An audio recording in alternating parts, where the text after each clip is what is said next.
Terima kasih masih bersama kami di iNews Today. Pemirsa, pemerintah menggandeng pihak swasta meluncurkan rumah subsidi berukuran super mini sebagai solusi perumahan bagi masyarakat berpenghasilan rendah di wilayah perkotaan. Nah, ini meski mendapat sejumlah kritik, namun pemerintah pastikan rumah subsidi layak huni.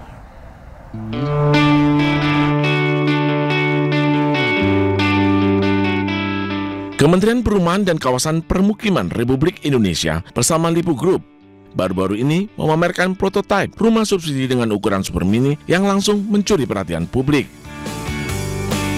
Rumah subsidi ini ditampilkan di Lipo Mall Nusantara, Jakarta. Rumah subsidi ini hadir dalam dua tipe. Tipe pertama memiliki satu kamar tidur dengan luas tanah hanya 25 meter persegi dan luas bangunan 14 meter persegi. Sementara tipe kedua memiliki dua kamar tidur, luas tanah 26,3 meter persegi dan luas bangunan 23,4 meter persegi. Dijual dengan harga 100 juta rupiah per unit, rumah subsidi diklaim sebagai salah satu alternatif solusi perumahan bagi masyarakat berpenghasilan rendah di wilayah perkotaan.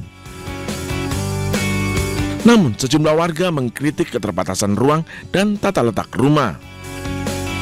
Harapan saya mungkin ini lebih untuk ke orang-orang introvert ya, karena nggak bisa terima tetangga nih, karena iya benar nggak bisa terima tamu, karena ini untuk dari segi kebutuhan sih mungkin pasutri baru itu bisa untuk menempati di rumah subsidi yang baru ini ya.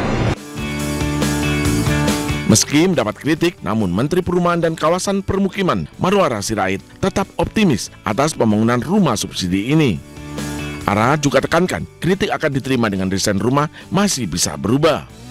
Fokus rumah subsidi yaitu layak huni dan dekat dengan transportasi umum. Rencananya, rumah ini akan didirikan di provinsi penyangga kota Jakarta seperti Banten dan Jawa Barat. Rumah ini sulit didirikan di Jakarta karena masalah harga tanah yang terlampau mahal. Tim Liputan iNews melaporkan.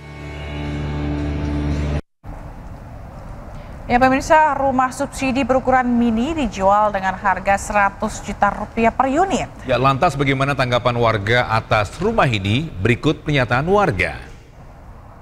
Kalau saya sih nggak setuju ya, secara akhirnya tambah kecil. Jadi menurut saya kalau dibilang layak sih layak, cuman menurut saya hanya kekecilan saja sih. Harusnya tetap seperti rumah sederhana yang sebelumnya pemerintah pernah menggaung-gaungkan itu. 100 juta kalau gajinya sekitar 6 atau 7 juta mungkin 100 juta bisa. Tapi kalau di bawah 6 juta itu tidak memungkinkan. Berarti Abang tidak setuju ya dengan? Tidak setuju dengan subsidi rumah subsidi komitmen ini. Enggak deh, enggak. Idealnya untuk berkeluarga sebenarnya ukurannya berapa, Bang? Itu kalau aku ya, karena aku anakku banyak 6 sama suami dia 8 orang. Itu berapa itu? Berapa meter itu? Pokoknya segitulah, enggak, pokoknya kalau yang tadi itu enggak, kalau aku enggak muat. Ya, itu dia tanggapan dari warga ya terkait dengan 8 ya, anggota keluarganya 8 untuk mengisi rumah yang mini itu. Kayaknya nggak mungkin deh Zila dengan 8 orang kayak gitu ya. Karena tadi kalau sini kita lihat ya bentuknya tengah mungkin settingannya ada ruang tamu, langsung tempat mesin cuci. Lebih ke tadi ada warga sempat bilang untuk yang baru berkeluarga gitu ya, Pak Sutri ya. Pak Sutri, mungkin ini yang belum memikirkan untuk punya anak mungkin ya, karena mungkin kalau punya anak juga agak-agak sempit ruangannya gitu. Tadi ditanyain juga untuk harga, ini kan karena ada terjadi kontroversinya juga ini mengenai harga yang dianggap 100 juta untuk rumah mini ini tuh agak kemahalan begitu. Jadi mungkin tadi kalau misalnya kita lihat ya ke Togi ya, layout rumahnya gitu ya. Atau ini mungkin biar agak nggak kelihatan sempit, harusnya mungkin layoutnya diubah begitu ya. Jadi seperti macam mungkin apartemen tipe studio mungkin. Benar. Apakah mungkin nanti bisa dirubah atau enggak, mungkin jangan sampai juga nanti mungkin ada orang akhirnya karena kekecilan dia beli 2 unit. Nah, mungkin nanti pemerintah pun juga harus tetap harus tetap aktif, tetap harus intinya memantau jangan sampai nanti ada oknum nanti beli 2 rumah Karena memang ukurannya kecil dan mini ya. Gitu. Baik, kita ke informasi selanjutnya di mana pemerintah ini menggandeng pihak swasta ini meluncurkan rumah subsidi berukuran super mini sebagai alternatif solusi perumahan bagi masyarakat berpenghasilan rendah di wilayah perkotaan. Nah, simak laporan jurnalis iNews Hadisti Arifa, Yudi Richard, dan Sadu Santo berikut ini. Halo pemirsa, saat ini saya berada di mock-up rumah subsidi yang telah dirilis oleh Lipo Group terkait pengadaan rumah subsidi yang tengah dirancang oleh pemerintah.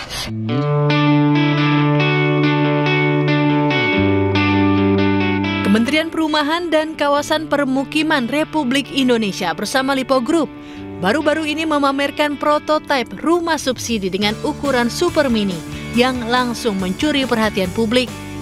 Mock-up rumah subsidi ini ditampilkan di Lipo Mall Nusantara, Jakarta. Rumah subsidi ini hadir dalam 2 tipe. Tipe pertama memiliki 1 kamar tidur dengan luas tanah hanya 25 meter persegi dan luas bangunan 14 meter persegi. Sementara tipe kedua memiliki 2 kamar tidur, luas tanah 26,3 meter persegi dan luas bangunan 23,4 meter persegi. Dijual dengan harga 100 juta rupiah per unit, rumah subsidi diklaim sebagai salah satu alternatif solusi perumahan bagi masyarakat berpenghasilan rendah di wilayah perkotaan. Namun sejumlah warga mengkritik keterbatasan ruang dan tata letak rumah. Tanggapan saya mungkin ini lebih untuk ke orang-orang introvert ya. Karena nggak bisa terima tetangga nih. Karena iya benar nggak bisa terima tamu. Karena ini untuk dari segi kebutuhan sih mungkin pasutri baru itu bisa untuk menempati di rumah subsidi yang baru ini ya. Tanggapanku sebenarnya memang bagus ya pemerintah itu melakukan aksi inisiatif untuk membangun rumah subsidi ya bagi yang kurang mampu. Tetapi ketika aku masuk ke dalam kok kayaknya masih ada banyak hal yang perlu dipertimbangkan lagi ya, apalagi dari ukurannya dan juga segi kenyamanannya. Rumah seperti ini rencananya akan dibangun di kawasan sekitar Bodetabek dan kota-kota besar lainnya seiring meningkatnya kebutuhan hunian di area perkotaan.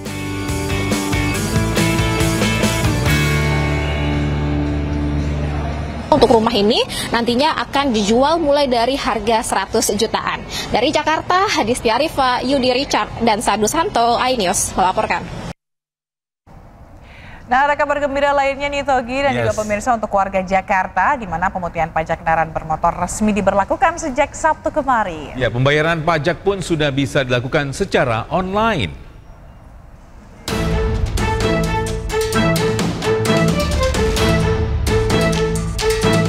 Pemerintah Provinsi Jakarta resmi memberlakukan program pemutihan pajak kendaraan bermotor selama 14 Juni hingga 31 Agustus 2025. Dalam program ini, masyarakat yang memiliki tunggakan pajak kendaraan tidak akan dikenai denda dan diberikan bunga keterlambatan. Kepala Bapenda Provinsi Jakarta, Luciana Herawati menjelaskan, selama periode insentif wajib pajak hanya perlu melunasi pokok pajak kendaraannya saja. Untuk memanfaatkan program ini, masyarakat perlu menyiapkan sejumlah dokumen, di antaranya STNK, BPKB, KTP, dan uang sesuai nilai pokok pajak kendaraan 2025. Bila diwakilkan, maka harus melampirkan surat kuasa. Warga bisa membayar pajak secara online dan offline. Online melalui aplikasi Signal, sementara untuk offline bisa mendatangi kantor Samsat yang ada di seluruh wilayah Jakarta. Tim Liputan iNews melaporkan. Ya, warga Jakarta menyambut baik kebijakan pemutihan pajak kendaraan bermotor yang diberlakukan Pemprov Jakarta mulai 14 Juni hingga akhir Agustus 2025. Pemutihan pajak kendaraan bermotor dinilai mampu meringankan beban masyarakat di tengah tingginya kebutuhan hidup. Dan berikut tanggapannya. Pajak kendaraannya sebenarnya bagus ya. Kita juga jadi warga senang gitu untuk ngurusnya semua serba gratis. Apalagi zaman sekarang apa-apa susah ini ya. Untuk ngurus pajak apalagi digratiskan ya. Alhamdulillah dari Pemprov DKI Jakarta buat masyarakat biar lebih senang untuk pemutihannya. Ya bagus, jadi pajak-pajak yang masih pada nunggak bisa diterhapuskan gitu. Jadi kita lagi motor-motor yang banyak yang nunggak gitu Pak. Ya alhamdulillah sih kalau mau penghapusan gitu pemutihannya. Ya, dan untuk mengetahui seperti apa antrian warga yang ingin membayar pajak saat program pemulihan pajak kendaraan, kita bergabung dengan rekan Naura Syafiqah, ini dari kantor Samsat, Jakarta Timur. Baik, selamat pagi Naura, bagaimana kondisi di sana? Apakah terlihat ada antrian begitu untuk mengurus pemutihan pajak ini? Ya, selamat pagi Togi dan juga Zila. Betul sekali, pemerintahan Provinsi DKI Jakarta ini baru saja meresmikan untuk program pemutihan kendaraan bermotor, program pemutihan pajak kendaraan bermotor, di mana memang ini dimulai dari tanggal 14 Juni kemarin hingga di 31 Agustus 2025 mendatang. Dan memang untuk gerai Samsat ini di wilayah Jakarta ini melayani seluruh untuk penghapusan denda keterlambatan. Jadi untuk warga ini hanya membayar pokoknya saja, di mana memang ini sangat mempermudah dan juga meringankan bagi warga yang ada. Dan ini salah satunya lokasi yang ada di Gerai Samsat, yaitu di Jakarta Timur. Untuk antrian ini sudah terlihat dari pagi sejak Gerai Samsat beroperasi dari pukul 8 waktu Indonesia Barat tadi. Dan ini adalah loket di mana para warga sudah siap untuk membayar pokoknya saja untuk tunggakan-tunggakan mereka yang di tahun sebelumnya. Dan memang untuk antrian ini bisa dilihat tidak terlalu yang mengular sekali, karena memang untuk loketnya ini cukup cepat dalam melayani dan cukup tanggap juga untuk melayani. Dan Zila dan juga Togi, untuk lebih tahu lagi bagaimana mekanismenya dan juga mungkin beberapa alasan dari warga kenapa baru bayar sekarang, ini saya sudah bersama dengan Bapak Haji Ahmad. Selamat pagi Bapak. Bapak mungkin boleh saya tanya-tanya, untuk Bapak sendiri tunggakannya sudah berapa lama? 2 tahun. Ini punya keponakan sendiri, punya saya sendiri.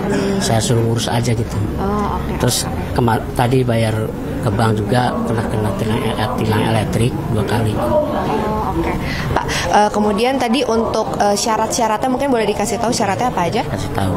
Syarat-syaratnya itu bayar ke lantai 2, tanda tangan dari kepolisian, udah suruh ke bank, suruh balik lagi ke sini ke SKP gitu.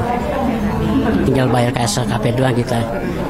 Setelah itu saya turun ke lantai dasar nanti bayar yang tahun ini gitu. Iya. Bapak, kalau misalnya untuk berkas-berkas yang dibawa, mungkin tadi berkas apa aja?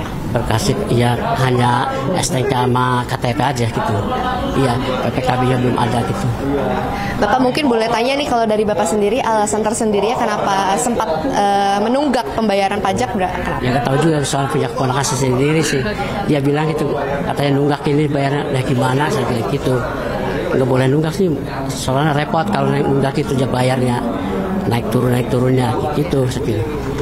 Tapi menurut Bapak sendiri pelayanannya di sini tadi cepat atau bagaimana? Alhamdulillah cepat sih. Yang penting kita tahu loket-loketnya gitu. Kalau nggak tahu loket ya lama juga gitu. Kemudian kalau dari Bapak sendiri dengan adanya program pembayaran pokok pajak saja ini tanpa ada denda, menurut Bapak bagaimana? Iya. Yang didenda nggak ada sih ini. Nggak ada denda sih, udah nggak ada. Menurut Bapak? Iya. Udah full di sini. Iya. Ya. Bapak, terima kasih banyak atas waktunya Bapak. Ya.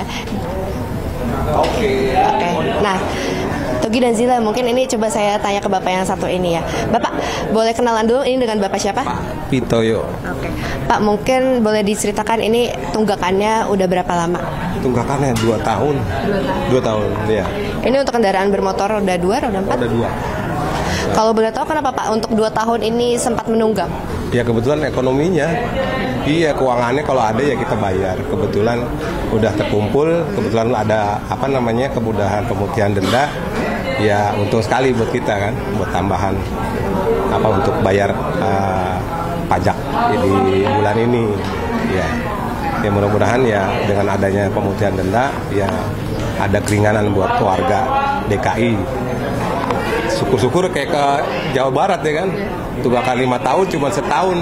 Nah di Jakarta nggak ada gitu. Mudah-mudahan kalau itu bisa ya lebih enak lagi, banyak sekali mungkin yang pada bayar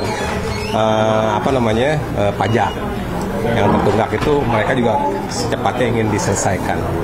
Tapi tadi untuk prosesnya apakah alurnya susah apa bagaimana mungkin Pak? Alurnya alhamdulillah sih ya sampai saat ini ya lancar-lancar aja, mudah semuanya urusannya, sesuai dengan rule-nya ya, dari pendaftar untuk cetak SKP sampai jasara harja sampai antrian kasir.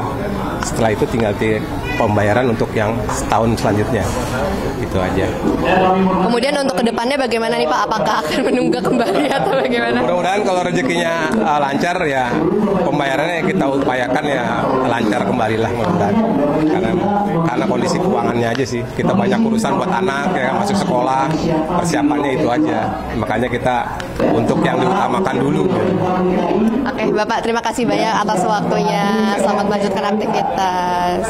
Oke, dan memang untuk dapat diketahui juga untuk pendaftaran ini sebenarnya tidak ada pendaftaran khusus. Jadi memang untuk warga yang datang untuk membayar pajaknya yang sudah menunggak ini langsung auto mendapatkan program bebas denda dan bebas sanksi untuk pembayaran pajak. Namun memang perlu diketahui juga dan digarisbawahi harus untuk warga-warga yang datang ini untuk pajak-pajak sebelumnya juga jangan lupa untuk tetap dibayarkan gitu. Dan juga untuk beberapa gerai Samsat ini melayani untuk pembayaran pajak dengan cara metode QRIS, kemudian juga ada metode debit, kemudian juga ada pembayaran secara cash. Jadi untuk warga yang mungkin masih ragu-ragu untuk datang dan melakukan pembayaran pajak karena ini masih berlangsung hingga bulan Agustus nanti, disarankan untuk segera datang dan jangan datang mepet di saat-saat untuk periode penutupan. Sementara itu Togi dan Zila dari Gerai Samsat, Jakarta Timur. Terima kasih Naura Syafika atas laporan Anda langsung dari Samsat, Jakarta Timur. Nah itu tadi Togi, masih ada waktu ya bagi warga Jakarta yang ingin memutihkan pajak kendaraan mereka gitu, karena sampai Agustus nanti gitu. Dikasih waktu, siapa tahu yang kemarin-kemarin yang belum bayar pajak itu bisa diputihkan, dibantukan oleh pemerintah ya. Benar, jangan lupa nanti cek juga persyaratannya apa aja yang harus dibawa, jangan sampai tertinggal dan harus lengkap gitu ya dokumen-dokumennya. Baik pemirsa, Presiden Prabowo Subianto ini melanjutkan kunjungan kenegaraannya ke Rusia untuk memenuhi undangan khusus Presiden Rusia Vladimir Putin. Jangan kemana-mana, Anda Studio akan segera kembali dengan informasi selengkapnya.